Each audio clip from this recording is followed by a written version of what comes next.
This channel does not promote any violent, harmful, or illegal activities. All content provided by this channel is meant for an educational purpose only. পুরো ব্যাপারটা এই মুহূর্তে তো একটা ভোটের পরিবেশ, বিভিন্ন বক্তব্য, পাল্টা বক্তব্য, সে কখনো প্রচার, কখনো সেটা অপপ্রচার, সব আমরা শুনতে পাচ্ছি। কিন্তু এই সমস্ত ভোটের আবহে কি চাপা পড়ে যাচ্ছে জানেন? চাপা পড়ে যাচ্ছে সেই জিনিসটা, সেই আঘাতের কথাটা। সাম্প্রতিককালে যে দুটো জিনিসের সব থেকে বেশি আঘাত এসছে আমাদের রাজ্যে, এই দুটো জায়গায় কিন্তু বাংলার চিরকালীন গর্বের জায়গা ছিল। এক, বাংলার শিক্ষা; দুই, বাংলার সংস্কৃতি। এই জায়গাগুলোর ওপরই সব থেকে বেশি আঘাত এসছে।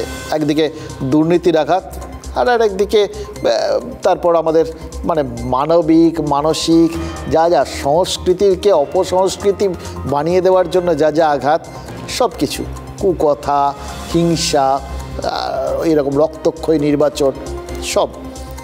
এবার শিক্ষার ক্ষেত্রটা একদিকে তাকিয়ে দেখুন, সে তো ভয়ানক অবস্থা। দুর্নীতি তো ছিলই, নিয়োগ দুর্নীতির থেকে শুরু করে সে তো মাদার অফ অল দুর্নীতি হয়ে গেছে। একটা দুর্নীতির থেকে আরেকটা, তার থেকে আরেকটা, তারপর থেকে আরেকটা, এ তো চলছেই আর কি। আর তার সঙ্গে যুক্ত হচ্ছে রাজ্য আর রাজ্যপাল সংঘাত।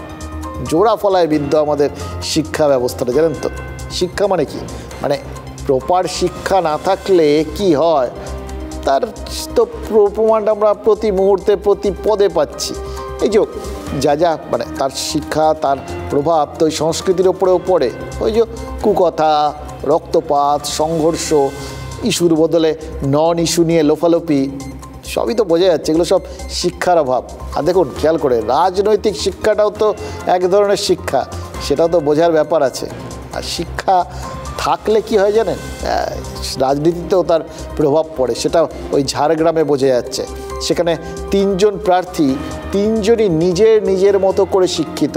তাই জন্য তারা একটা অদ্ভুত সৌজন্যের বাতাবরণ তৈরি করে রেখেছেন এবং তারা বোঝাচ্ছেন শিক্ষিত সব প্রার্থী, কিন্তু কিছু কিছু ক্ষেত্রে রাজনীতিতে নামলে তারা ওই রাজনীতির যে শিক্ষাটা, সেটার বশবর্তী হয়ে এত দ্রুত শিক্ষিত হয়ে যাচ্ছেন রাজনৈতিক শিক্ষায়, আসল শিক্ষাটা ভুলে যাচ্ছেন।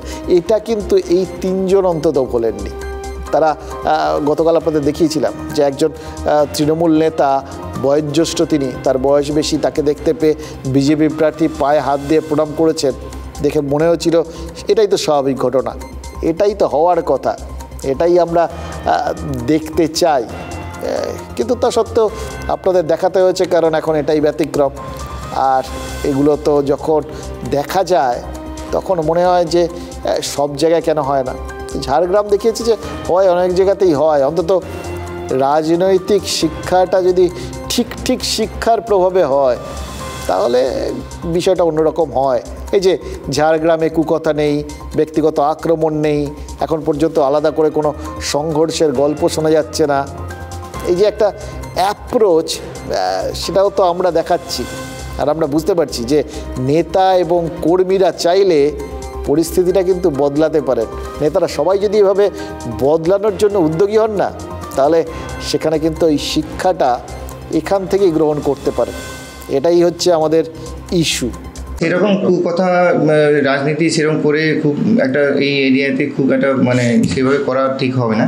কারণ হচ্ছে যে কালীপদবাবু উনি একজন সিনিয়র পার্সন, সিনিয়র লোক, এবং উনি বাবার ভক্ত ছিলেন, এবং সেখানে আমি সেসবভাবে এগিয়ে খুব একটা এগোতে চাই না। সেভাবে কুকথা ছড়াছড়ি করে কোনো সেভাবে লাভ হবে না। হ্যাঁ, আমরা নিজেদের ভোট নিজেরা যেভাবে আমরা করছি আর কি, প্রচার করছি, করুক, উনিও করুন, আমিও করছি। নিজস্ব ব্যাপার হচ্ছে, যেহেতু আমি সাহিত্য জগতের লোক এবং আমার সাহিত্যে কিন্তু এই মানুষের দুঃখ দুর্দশা এগুলো সব তুলে ধরেছি। মানুষ কুকথার রাজনীতি কিন্তু সবাই পছন্দ করে না, আমিও পছন্দ করি না। এখানে শুধু আমরা উন্নয়নের নিরিখে আমরা আমাদের ভোট প্রচারটা করছি এবং আমরা সেটাই করব। রাজনীতি যারা একদম সাধারণ মানুষের জন্য, যারা ভাবে যে খেটে খাওয়া মানুষ, ওদের জন্য যে লড়াই করে, সেটাকে রাজনীতি বলে।